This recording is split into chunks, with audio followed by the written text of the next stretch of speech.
Hello friends, good evening दोस्तों। इस video में हम लोग यूपी पुलिस कांस्टेबल एग्जाम 2024 में पूछा जा सकने वाले मोस्ट इंपॉर्टेंट सिलेक्टेड प्रश्नों को सॉल्व करेंगे।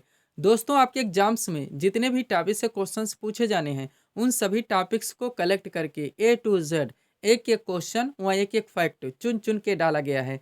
इसके अलावा आपके प्रीवियस ईयर एग्जाम्स में पूछे गए प्रश्नों को भी शामिल किया गया है। साथ में एक्स्ट्रा फैक्ट को पूरी तरह से कवर करने का प्रयास किया गया है। तो दोस्तों, आप लोग इन्हें कॉन्स्टेंट होकर सॉल्व करें। क्वेश्चंस कम सॉल्व होने पर पुनः प्रश्नों का रिवीजन करें, ताकि यूपी पुलिस कांस्टेबल के रिटन एग्जाम में आप लोग अच्छे से अच्छा स्कोर कर सकें। तो चलिए दोस्तों, ज़्यादा समय न लेते हुए हम लोग इन सभी मोस्ट इंपॉर्टेंट प्रश्नों को सॉल्व करना शुरू करते हैं।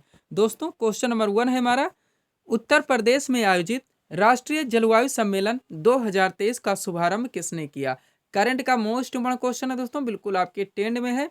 क्वेश्चन है हमारा, उत्तर प्रदेश में आयोजित राष्ट्रीय जलवायु सम्मेलन 2023 का शुभारंभ किसने किया। करेक्ट आंसर होगा मुख्यमंत्री योगी आदित्यनाथ ने। अब चलिए दोस्तों, यूपी करंट से हमारा क्वेश्चन आया हुआ है, तो इस टॉपिक से जितने क्वेश्चंस बनते हैं अधिकांश प्रश्नों को हम लोग यहीं पे कवर करेंगे। यही हमारे प्रिपरेशन की स्ट्रेटजी है दोस्तों, कि जिस भी टॉपिक्स को हम लोग उठाएंगे उस टॉपिक्स के अधिकांश प्रश्नों को पूरे एक्स्ट्रा फैक्ट के साथ वहीं पे कवर करेंगे। ध्यान दीजिएगा, सारे क्वेश्चन सिलेक्टेड रखे गए हैं। पहला क्वेश्चन है, हाल ही में उत्तर प्रदेश की पहली महिला पुलिस कमिश्नर कौन बनी है। करेक्ट आंसर होगा Lakshmi Singh. Most important question है, ध्यान रखिएगा आप लोग। अगला है, भारत के किस राज्य ने लड़कियों के लिए आत्मरक्षा योजना की शुरुआत की है। तो ये भी उत्तर प्रदेश राज्य सरकार के द्वारा किया गया है। अगला क्वेश्चन है, सरकारी विभागों में 2023 तक 100% इलेक्ट्रॉनिक वाहनों को शामिल करने वाला भारत का पहला राज्य कौन सा बनेगा। तो उत्तर प्रदेश। ध्यान रखिएगा, यूपी करंट के मोस्ट इंपॉर्टेंट क्वेश्चन हैं। अगला है, राष्ट्रीय युवा पुरस्कार 2023 के लिए अवधेश कुमार को चुना गया है। सबसे पहले इतना ध्यान रखिएगा, अगर क्वेश्चन डायरेक्टली पूछाता है कि राष्ट्रीय युवा पुरस्कार 2023 के लिए किसे, तो अवधेश कुमार को चुना गया है। अब आगे क्वेश्चन है, इनका संबंध उत्तर प्रदेश के किस जिले से है। तो लखनऊ से है। अगला क्वेश्चन है हमारा, हाल ही में किस राज्य के मुख्यमंत्री ने स्कूल चलो अभियान 2023 लॉन्च किया है। तो उत्तर प्रदेश राज्य सरकार के द्वारा यह भी किया गया है। नेक्स्ट है दोस्तों, उत्तर प्रदेश सरकार द्वारा पीपीपी मॉडल पर कितने जिलों में मेडिकल कॉलेज खोलने का निर्णय लिया गया है। तो टोटल 16 जिलों में। पीपीपी मॉडल आप लोग जानते होंगे, पब्लिक प्राइवेट पार्टनरशिप, यानी इसमें सरकारी व निजी क्षेत्रों का सहभागिता होता है। आगे चलेंगे हम लोग। नेक्स्ट है दोस्तों, हाल ही में किसे भारत रत्न डॉक्टर अंबेडकर पुरस्कार 2023 से सम्मानित किया गया। तो योगी आदित्यनाथ को किया गया है। मोस्ट इंपॉर्टेंट क्वेश्चन है, रिवीजन जरूर करेंगे आप लोग। अगला है दोस्तों, हाल ही में प्रधानमंत्री नरेंद्र मोदी के द्वारा वन वर्ल्ड टीबी समिट 2023 का उद्घाटन कहां पर किया गया। तो वाराणसी के रुद्राज कन्वेंशन सेंटर में किया गया है। मोस्ट क्वेश्चन है, इसी से मिलते जुलते दो नोट भी देखेंगे। भारत ने टीबी उन्मूलन का लक्ष्य 2025 तक रखा है, व विश्व का टीबी उन्मूलन का लक्ष्य 2030 तक रखा गया है। दोनों फैक्ट दोस्तों मोस्ट इंपॉर्टेंट हैं। आगे चलते हम लोग। क्वेश्चन है, उत्तर प्रदेश सरकार द्वारा स्वच्छ भारत मिशन 2023 के लिए कितने तीर्थ शहरों का चयन किया गया है। तो टोटल 7 शहरों का चयन किया गया। तीर्थ शहर हैं ये, ध्यान दीजिएगा। अब कौन कौन से हैं, अयोध्या है, वाराणसी है, मथुरा है, प्रयागराज है, गोरखपुर, मिर्जापुर और कुशीनगर।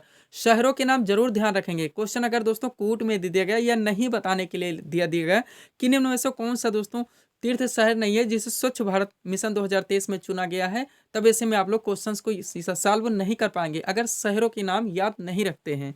अगला है, केंद्र सरकार ने केंद्रीय बजट 2023-24 में उत्तर प्रदेश की किस योजना को देश भर में विस्तार करने की घोषणा की है।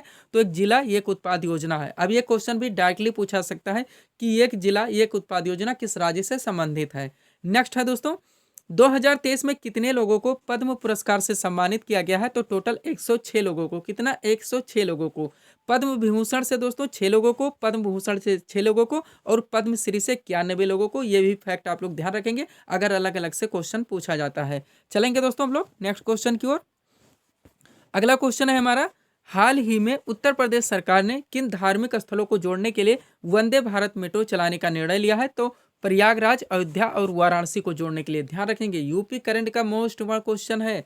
अगला है, हाल ही में उत्तर प्रदेश में आयोजित ग्लोबल इन्वेस्टर समिट 2023 का उद्घाटन किसके द्वारा किया गया। तो ये प्रधानमंत्री नरेंद्र मोदी के द्वारा किया गया है, जो कि उत्तर प्रदेश में आयोजित किया गया था। ध्यान रखेंगे। नेक्स्ट है, उत्तर प्रदेश के किस जिले में पूर्वांचल का पहला अंतरराष्ट्रीय क्रिकेट स्टेडियम बनाया जाएगा। तो ये वाराणसी में। कहाँ पे, वाराणसी में। मोस्ट इंपॉर्टेंट फैक्ट है। नेक्स्ट है, हाल ही में उत्तर प्रदेश के किस जिले में ताज महोत्सव का आयोजन किया गया? तो ये आगरा में किया गया है। ये क्वेश्चन स्टैटिक में भी पूछा जा सकता है कि ताज महोत्सव का आयोजन उत्तर प्रदेश के किस जिले में किया जाता है? तो आगरा में, ध्यान रखेंगे दोनों तरफ से। नेक्स्ट है दोस्तों, उत्तर प्रदेश के किस जिले में प्रदेश की पहली सेमीकंडक्टर निर्माण इकाई लगाई जाएगी? तो ये गौतम बुद्ध नगर में, ध्यान रखेंगे आप लोग। चलते हैं हम लोग नेक्स्ट क्वेश्चन की ओर।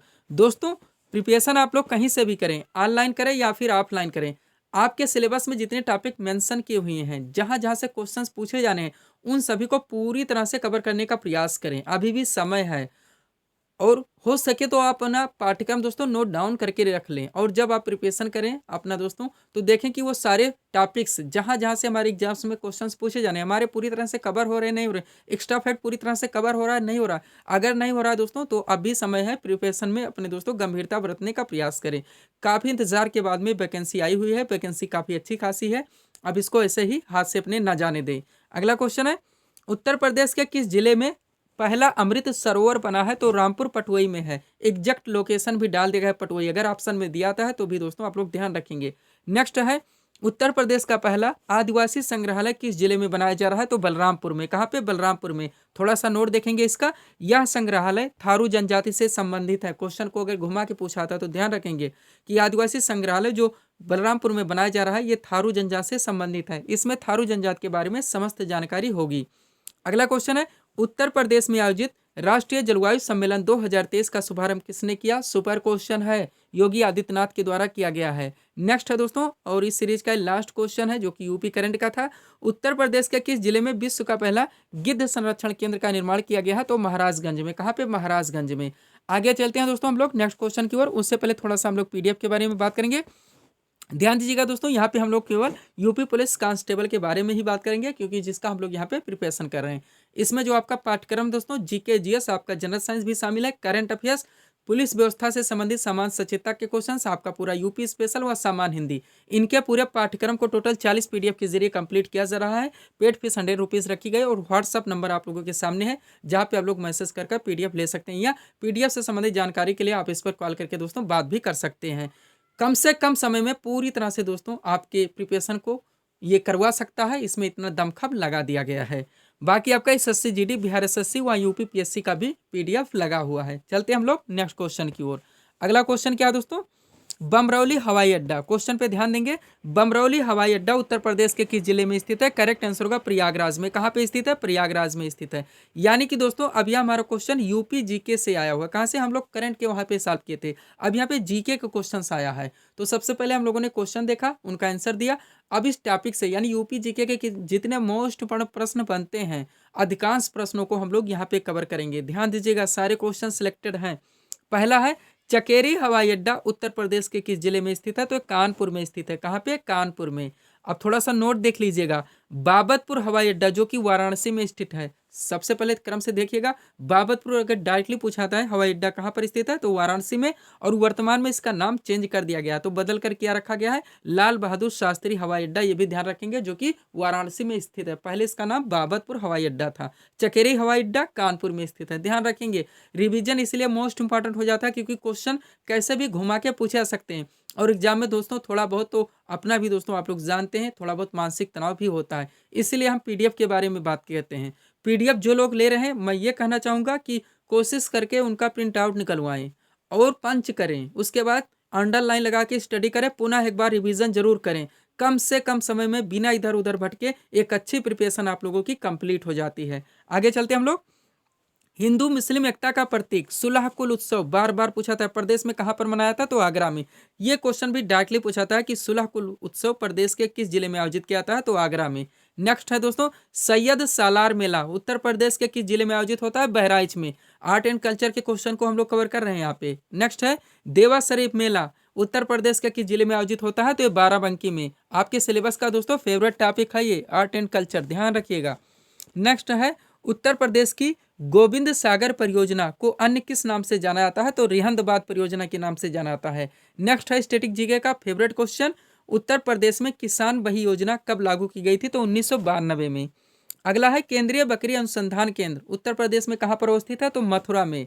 नेक्स्ट है दोस्तों, उत्तर प्रदेश में कौन सी मिट्टी सर्वाधिक क्षेत्र में पाई जाती है? तो जलोढ़ मिट्टी है। नेक्स्ट, उत्तर प्रदेश में रानी लक्ष्मीबाई बांध परियोजना किस नदी पर स्थित है? बेतवा नदी पर। यूपी जीके के क्वेश्चन को हम लोग यहाँ पे क्लियर कर रहे हैं। नेक्स्ट है, उत्तर प्रदेश में राष्ट्रीय कथक संस्थान कहाँ पर स्थित है? लखनऊ में। कथक आप लोग जानते हैं हमारे यहाँ का शास्त्रीय नृत्य है। नेक्स्ट है दोस्तों, उत्तर प्रदेश में जैन एवं बौद्ध दोनों का प्रसिद्ध तीर्थ स्थान कौन सा है? तो कौशाम्बी है। बार बार पूछा गया, वनडे एग्जाम का फेवरेट क्वेश्चन है ये। नेक्स्ट, उत्तर प्रदेश में प्रसिद्ध नवचंदी मेले का उद्घाटन किस जनपद में किया जाता है? तो ये मेरठ में किया जाता है। कहाँ पे? मेरठ में। अगला क्वेश्चन देखेंगे हम लोग, क्या है दोस्तों? Agra Lucknow express way, question पे ध्यान देंगे। आगरा लखनऊ एक्सप्रेस वे की लंबाई कितनी है? तो 302 किलोमीटर। थोड़ा सा नोट देखेंगे, यह 6 लेन का एक एक्सप्रेस वे है। कितने लेन का? 6 लेन का, जो आगरा को लखनऊ से जोड़ता है। नेक्स्ट है दोस्तों, भारतवर्ष में प्रथम कृषि विश्वविद्यालय की स्थापना कहाँ की गई थी? तो पंतनगर में। कहाँ पे? पंतनगर में। थोड़ा सा नोट देखेंगे, इस क्वेश्चन को क्लियर करेगा। भारत का पहला कृषि विश्वविद्यालय ये 1960 में पंतनगर में स्थापित किया गया था। तो कब बना था ये? 1960 में, जिसका नाम गोविंद वल्लभ पंत कृषि विश्वविद्यालय है। ये भी आप लोग ध्यान रखेंगे। चलते हैं आगे दोस्तों, पीडीएफ हमारा लगा हुआ है Bihar SSC, SSC GD, UP police constable और यूपी पीएससी आरओ का। आगे चलते हैं हम लोग। नेक्स्ट क्वेश्चन कहाँ से दोस्तों? आर्ट एंड कल्चर से ही है। फेवरेट टॉपिक आप लोगों का है। एक क्वेश्चन देखेंगे, उनका आंसर देंगे। पुनः इस टॉपिक से जितने क्वेश्चंस बनते हैं एक साथ हम लोग कवर करेंगे। क्वेश्चन क्या रखा गया है? महाबलेश्वर मंदिर भारत के किस राज्य में स्थित है? करेक्ट आंसर का महाराष्ट्र में। आपके दोस्तों बार बार पूछा जाने वाला क्वेश्चन है ये वनडे एग्जाम्स में, ध्यान रखिएगा। अब देखिएगा, एक तरफ दिया गया प्रमुख इमारतें मंदिर के नाम, दूसरी तरफ स्थिति की कहाँ पे स्थित है। एग्जैक्ट लोकेशन भी डाल दिया गया है, क्योंकि कभी कभी स्टेट के नाम नहीं, एग्जैक्ट लोकेशन के नाम या उस डिस्ट्रिक्ट के नाम दिए जाते हैं, तो उनको भी यहाँ पे कवर किया गया है। किसी भी तरह दोस्तों हम चाहते हैं कि आपका ये भी क्वेश्चन मिस ना हो। और दूसरी बात दोस्तों, अगर हम इनको ऑप्शन और विकल्प बिना बना के डालें, यानी विकल्प बना बना के इस क्वेश्चंस को डालें, तो ये एक सीरीज में हमारे हजारों क्वेश्चन बन जाएंगे। टाइम टेकिंग होगा, आपके किसी भी काम का नहीं होगा, केवल कन्फ्यूजन क्रिएट होगा। तो हम चाहते हैं कम से कम समय में आप लोग अपने पूरे पाठ्यक्रम को अच्छी ढंग से कवर कर सकें। अब देखिएगा दोस्तों, पहला जो कि पीडीएफ में पूरी तरह से मेंशन कर दिया गया है। पहला क्या है? अजंता एवं एलोरा गुफा, ये कहाँ पे स्थित है? औरंगाबाद महाराष्ट्र में। तो औरंगाबाद भी ध्यान रखिएगा। फिर है शांति निकेतन, जो कि बीरभूम पश्चिम बंगाल में स्थित है। अब पश्चिम बंगाल आपके ऑप्शन में नहीं आया, बीरभूम आ गया, तो अब क्या करेंगे, इसलिए इसको डाल दिया गया है। नेक्स्ट है एलिफेंटा गुफा, जो कि मुंबई महाराष्ट्र में है। आगे चलते हम लोग। अगला पॉइंट क्या है दोस्तों हमारा? एलिफेंटा गुफा तक हमारा हो चुका है। उसके बाद क्या है? महाबलीपुरम मंदिर, मोस्ट इंपॉर्टेंट, मामल्लपुरम तमिलनाडु में है। सांची का स्तूप रायसेन मध्य प्रदेश में है। लिंगराज मंदिर भुवनेश्वर ओडिशा में है। सूर्य मंदिर बार बार आप लोग सुनते चलेंगे, इसे काला पैगोडा के नाम से भी जाना था, ये कोणार्क उड़ीसा में है। दक्षिणेश्वर काली मंदिर कोलकाता पश्चिम बंगाल में है। सोमनाथ मंदिर बार बार आप लोग नाम सुन चुके हैं इसका, गिर सोमनाथ गुजरात में है। कैलाश मंदिर एलोरा महाराष्ट्र में है। कहाँ पे? एलोरा महाराष्ट्र में। आगे चलते हम लोग। नेक्स्ट है दोस्तों त्र्यंबकेश्वर मंदिर, ये कहाँ पे है? तो नासिक महाराष्ट्र में है। महाबलेश्वर मंदिर महाराष्ट्र में है। दिलवाड़ा जैन मंदिर माउंट आबू राजस्थान में है। इससे जीके के क्वेश्चंस भी बनते हैं। नेक्स्ट है मीनाक्षी मंदिर, जो कि मदुरई तमिलनाडु में है। जगन्नाथ मंदिर पुरी ओडिशा में है। वेंकटेश्वर मंदिर तिरुपति आंध्र प्रदेश में है। 2-4 और रह गए हैं, इतना आप लोग कवर कर लेते हैं तो ये भी टॉपिक आप लोगों का पूरी तरह से कंप्लीट हो जाता है। वेंकटेश्वर मंदिर तिरुपति आंध्र प्रदेश में, यहाँ तक हमारा हो चुका है। नटराज मंदिर चिदम्बरम तमिलनाडु में है। रामेश्वरम मंदिर तमिलनाडु में है। और खजुराहो मंदिर छतरपुर मध्य प्रदेश में है। इतना यहाँ से कवर रखते हैं दोस्तों, तो ना ही आपके क्वेश्चन मिस होंगे और ना ही गलत होंगे। आगे चलते हैं हम लोग नेक्स्ट क्वेश्चन की ओर। क्वेश्चन कहाँ से उठाया गया देखिएगा आप लोग। क्वेश्चन रखा गया दोस्तों, स्वास्थ्य का अधिकार विधेयक लाने वाला भारत का पहला राज्य कौन सा बना है? तो राजस्थान है। अब इसमें नेशनल लेवल के करंट डाले गए। अभी हम लोगों ने दोस्तों यूपी करंट को सॉल्व किया था, यूपी जीके को सॉल्व किया था, आर्ट एंड कल्चर को सॉल्व किया पूरी तरह से। अभी आ गया है नेशनल लेवल के करंट अफेयर्स, ये भी आप लोगों का फेवरेट टॉपिक रहेगा। क्वेश्चन हम लोगों ने देखा, उसका आंसर दिया। अब इस टॉपिक से जितने क्वेश्चंस बनते हैं अधिकांश प्रश्नों को हम लोग एक साथ कवर करेंगे। थोड़ा सा नोट देखिएगा दोस्तों, स्वास्थ्य का अधिकार विधेयक लाने वाला राजस्थान भारत का पहला राज्य बन गया है। स्वास्थ्य का अधिकार विधेयक राजस्थान के निवासियों को निजी अस्पतालों सहित क्लिनिकों प्रयोगशालाओं में मुफ्त इलाज का अधिकार प्रदान करता है, ध्यान रखेंगे। चलते हैं अगले क्वेश्चन की ओर। क्वेश्चन क्या है? हाल ही में किसे 2023 का ब्रिटिश अकादमी पुरस्कार दिया गया है? तो नंदिनी दास है। मोस्ट इम्पोर्टेंट क्वेश्चन है, ब्रिटिश अकादमी पुरस्कार 2023 किसे दिया गया? तो नंदिनी दास को। अगला क्वेश्चन है हमारा, हाल ही में किस मेट्रो ने ग्रीन वर्ल्ड अवार्ड 2023 जीता है? चेन्नई मेट्रो है। सुपर क्वेश्चन आप लोगों का है ये। थोड़ा सा यहाँ पे नोट देख लेंगे। यूनाइटेड किंगडम के ग्रीन ऑर्गेनाइजेशन ने चेन्नई मेट्रो रेल लिमिटेड को ग्रीन वर्ल्ड अवार्ड 2023 प्रदान किया है। अगला है, हाल ही में 49वें G7 शिखर सम्मेलन का आयोजन कहाँ किया गया? हिरोशिमा जापान में। हिरोशिमा भी ध्यान रखेंगे, ऑप्शन में यही दे दिया गया तो क्या करेंगे। अब चलिए दोस्तों इसके एक्स्ट्रा फैक्ट को देखिए। 49वें G7 शिखर सम्मेलन का संस्करण कौन सा था? ये तो 49वां था। भारत की तरफ से अध्यक्षता प्रधानमंत्री नरेंद्र मोदी के द्वारा की गई। G7 में शामिल होने वाला अंतिम सदस्य तो कनाडा है। पहला G7 शिखर सम्मेलन फ्रांस में हुआ था 1975 में। G7 शिखर सम्मेलन 2022 जर्मनी में हुआ। G7 शिखर सम्मेलन 2023 जो हमारा क्वेश्चन था हिरोशिमा जापान में, और G7 शिखर सम्मेलन 2024 इटली में किया जाएगा। ये भी ध्यान रखेंगे, फेवरेट क्वेश्चन था इसलिए पूरे फैक्ट को यहाँ पे कवर कर दिया गया है। आगे चलते हम लोग।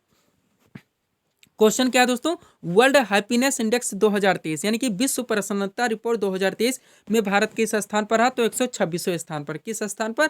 126वें स्थान पर। अब नोट देख लेंगे जहां से और क्वेश्चन बन जाते हैं यहाँ पे। वर्ल्ड हैप्पीनेस इंडेक्स 2023 में 137 देशों की सूची में फिनलैंड प्रथम स्थान पर, हुआ अफगानिस्तान अंतिम पायदान पर रहा। ध्यान रखेंगे। और भारत का स्थान 126वां, टोटल देश 137। प्रथम पे दोस्तों फिनलैंड, अंतिम पे अफगानिस्तान। अगला है, खेलो इंडिया यूनिवर्सिटी गेम्स 2023 की पदक तालिका में शीर्ष स्थान पर किन 3 राज्यों को स्थान मिला? तो सबसे पहले महाराष्ट्र, फिर हरियाणा, फिर मध्य प्रदेश। अब महाराष्ट्र पर पूरा फोकस रखेंगे। शीर्ष स्थान पर यही अगर ये ही पूछा गया कि खेलो इंडिया यूनिवर्सिटी गेम्स 2023 की पदक तालिका में शीर्ष स्थान पर या टॉप स्थान पर कौन सा राज्य रहा? तो महाराष्ट्र। अगला है, हाल ही में 12वां विश्व हिंदी सम्मेलन 2023, हिंदी सम्मेलन है 12वां, ध्यान रखेंगे। 2023 कहाँ आयोजित किया गया? तो नाडी शहर फिजी में। अगला है, मातृभूमि बुक ऑफ द ईयर 2023 पुरस्कार से किसे सम्मानित किया गया? तो डॉक्टर पैगी मोहन को। यह भी ध्यान रखेंगे, सिलेक्टेड क्वेश्चन है। आगे चलते हम लोग। अगला क्वेश्चन क्या है दोस्तों हमारा? Golden book award 2023 most of question से किसे सम्मानित किया गया? राखी कपूर को। अगला है, हाल ही में एनजीटी के नए अध्यक्ष कौन बने? एनजीटी नेशनल ग्रीन ट्रिब्यूनल, राष्ट्रीय हरित प्राधिकरण के नए अध्यक्ष कौन बने? जस्टिस प्रकाश श्रीवास्तव। अगला है, पॉपुलर योजना है ये दोस्तों, ध्यान दीजिएगा। हाल ही में किस राज्य ने लाडली लक्ष्मी 2.0 नामक योजना को शुरू किया है? मध्य प्रदेश। अगला है, हाल ही में किस राज्य के द्वारा मेरा बिल मेरा अधिकार योजना की शुरुआत की गई? तो हरियाणा के द्वारा। यहाँ से अगला क्वेश्चन है, भारत का पहला ड्रोन प्रशिक्षण केंद्र किस राज्य में खोला जाएगा? तो ये तमिलनाडु में। भारत का पहला है ड्रोन प्रशिक्षण केंद्र किस राज्य में खोला जाएगा? तो दोस्तों तमिलनाडु में। ये कहाँ पे खोला गया? तमिलनाडु में। ध्यान रखेंगे आप लोग, क्वेश्चन कैसे भी घुमा के पूछे जा सकते हैं। आगे चलते हैं नेक्स्ट क्वेश्चन की ओर। अगला क्वेश्चन कहाँ से है दोस्तों? ध्यान दीजिएगा आप लोग, हिस्ट्री से लिया गया है। महत्वपूर्ण वंश, उनके संस्थापक, यहाँ पे राजधानी को भी कवर कर दिया गया है ताकि ये टॉपिक यहीं पे पूरी तरह से कंप्लीट हो जाए। क्वेश्चन क्या रखा गया है? राष्ट्रकूट वंश की स्थापना किसने की थी? करेक्ट आंसर होगा दंती दुर्ग ने। मोस्ट इंपोर्टेंट क्वेश्चन है। आप चलिए एक साथ हम लोग सॉल्व करेंगे। एक तरफ प्रमुख राजवंश के नाम दिए गए हैं, उनके संस्थापक के नाम दिए गए हैं, और राजधानी का नाम भी इसमें डाल दिया गया है। सबसे पहले हर्यक वंश। अब कैसे भी करें आप लोग, ट्रिक लगाएं कोई या रट्टा मारे, क्वेश्चंस को याद रखने ही होंगे, क्वेश्चन मिस नहीं किए जा सकते। एक एक क्वेश्चन की कीमत आप लोग जानते हैं। राजधानी भी इसमें कवर कर दी गई है। अब यही हम ऑप्शन बना के दोस्तों डालें तो 500 क्वेश्चन इसी में कर सकते हैं, लेकिन वो टाइम टेकिंग किसी काम का नहीं, केवल कन्फ्यूजन क्रिएट होगा जो किसी मतलब का नहीं है। चलिए शुरू करते हैं दोस्तों। पहला हर्यक वंश, संस्थापक बिंबिसार, राजधानी राजगिरे। और जो लोग PDF ले रहे हैं, मैं कहना चाहूँगा उन लोगों को कि आप इनका प्रिंट आउट जरूर निकलवाइए। कोशिश कीजिए दोस्तों कि अंडरलाइन लगा के आप स्टडी कीजिए और एक बार रिवीजन जरूर कर लीजिए। अपडेटेड है सब कुछ, आपके एग्जाम के समय में लाया गया है और आप पूरी तरह से दोस्तों अपने एग्जाम्स के लिए क्लियर हो जाते हैं। नेक्स्ट है मौर्य वंश। मौर्य वंश के संस्थापक चंद्रगुप्त मौर्य थे और राजधानी पाटलिपुत्र थी। शुंग वंश, संस्थापक पुष्यमित्र शुंग और राजधानी इनकी भी पाटलिपुत्र थी। आगे चलेंगे हम लोग। जितने मोस्ट इंपॉर्टेंट है हमारे द्वारा दोस्तों आप लोगों को 100% दिया जा रहा है, जरूरत है आप लोगों को गंभीरता बरतने की। सातवाहन वंश, संस्थापक सिमुक, राजधानी प्रतिष्ठान। गुप्त वंश, संस्थापक श्रीगुप्त और राजधानी पाटलिपुत्र। वर्धन वंश, संस्थापक पुष्यभूति और राजधानी थानेश्वर। गढ़वाल वंश, संस्थापक चंद्रदेव, राजधानी कन्नौज। पल्लव वंश, संस्थापक सिंह विष्णु, राजधानी कांचीपुरम। लास्ट है राष्ट्रकूट वंश, संस्थापक दंती दुर्ग और दोस्तों राजधानी मान्यखेट। ये इतना यहाँ से कवर रखेंगे तो ना क्वेश्चन मिस होने वाले हैं ना दोस्तों गलत होने वाले हैं। आगे चलते हैं नेक्स्ट क्वेश्चन की ओर। अगला क्वेश्चन कहाँ से उठा गया? हिंदी से आ गया है दोस्तों, देखिएगा आप लोग। क्वेश्चन क्या रखा गया है? मृतक की अंतिम क्रिया वाक्यांश का एक शब्द क्या होगा? तो अंत्येष्टि होगा। ये था क्वेश्चन और आंसर, यानी कि वाक्यांश के लिए एक शब्द से क्वेश्चन उठा गया। अब जो मोस्ट इंपॉर्टेंट दोस्तों वाक्यांश के लिए एक शब्द बनते हैं उनको एक साथ कवर कर लिया गया है। देखेंगे आप लोग, एक तरफ दिया गया वाक्यांश के अनेक शब्द, एक तरफ दिया गया एक शब्द। सबसे पहले क्या है? जो नष्ट ना हो सके, वाक्यांश का एक शब्द क्या होगा, अनश्वर होगा। अब इस पर वर्तनी पर खास फोकस करने का प्रयास करेंगे जब आप हिंदी के क्वेश्चन सॉल्व करेंगे, ये ध्यान रखेंगे। उसके बाद है आत्मा और परमात्मा का दो भाव न मानने वाला, वाक्यांश का एक शब्द क्या होगा, अद्वैतवादी होगा। उसके बाद में है जो वचन प्रकट करने योग्य ना हो, वाक्यांश का एक शब्द अनिर्वचनीय होगा। आगे चलते हम लोग। अगला क्या है दोस्तों, जो बिना वेतन के काम करता है, क्या है, जो बिना वेतन के काम करता है, वाक्यांश का एक शब्द अवैतनिक होगा। नेक्स्ट है जो अनुकरण करने योग्य है, वाक्यांश का एक शब्द अनुकरणीय होगा। जिसके पार न देखा जा सके, वाक्यांश का शब्द अपारदर्शी होगा। जहाजों को रात्र में मार्ग दिखाने वाला प्रकाश स्तंभ, वाक्यांश का शब्द आकाशदीप होगा। जिसे शास्त्र का ज्ञान न हो, वाक्यांश का शब्द आगम रहित होगा। अतिथि की सेवा करने वाला, वाक्यांश का शब्द आतिथेयी होगा। ध्यान रखेंगे यहाँ पे स्पेलिंग मिस्टेक नहीं होनी चाहिए दोस्तों। आप एग्जैक्ट ऑप्शन अपना चयन करेंगे एग्जाम में, ताकि कोई भी वर्तनी के कारण हमारे क्वेश्चन गलत ना हो। नेक्स्ट है अपने ऊपर निर्भर रहने वाला, वाक्यांश का शब्द आत्मनिर्भर होगा। तत्काल कविता रचने वाला, वाक्यांश का शब्द आशु कवि होगा। आत्मा और ईश्वर से संबंध रखने वाला, वाक्यांश का शब्द आध्यात्मिक होगा। जिसे विश्वास दिलाया गया हो, वाक्यांश का शब्द आश्वस्त होगा। आलोचना करने वाला, वाक्यांश का शब्द आलोचक होगा। किसी देश के अंदर संबंध रखने वाला, किसी देश के अंदर संबंध रखने वाला, वाक्यांश का शब्द अंतर्देशीय होगा। आगे चलते हम लोग। अगला क्या है दोस्तों हमारा, किसी देश के अंदर, यहाँ तक हमारा हो चुका है। नेक्स्ट है जिसका संबंध उपन्यास से है, वाक्यांश का शब्द औपन्यासिक होगा। किस तरह से लिखा होता है ध्यान रखेंगे आप लोग। नेक्स्ट है जो इतिहास से संबंध रखता है, ऐतिहासिक होगा। गुरु के निकट रहने वाला विद्यार्थी, वाक्यांश का शब्द अंतेवासी होगा। और लास्ट है दोस्तों इस सीरीज का, जो विलंब से काम करे, वाक्यांश का शब्द क्या होगा, दीर्घसूत्री होगा। क्या होगा, दीर्घसूत्री होगा। तो ये था दोस्तों इस सीरीज के टॉप एमसीक्यूज के प्रश्न, जिनको यहाँ पे हम लोगों ने सॉल्व किए हैं। उम्मीद है दोस्तों आप सभी लोगों ने सॉल्व किए होंगे और देखे होंगे कि यहाँ से आपके कितने प्रश्न सही हो रहे हैं। तो दोस्तों इसी तरह के वीडियोस के लिए आप हमारे स्टडी चैनल शिव कृपा क्लासेस से जुड़े, चैनल को सब्सक्राइब करें, ताकि हमारे द्वारा दिए जाने वाले सभी वीडियोस आप क्रम से सबसे पहले देख सकें। तो मिलते हैं दोस्तों हम नेक्स्ट वीडियोस में। Thanks for watching.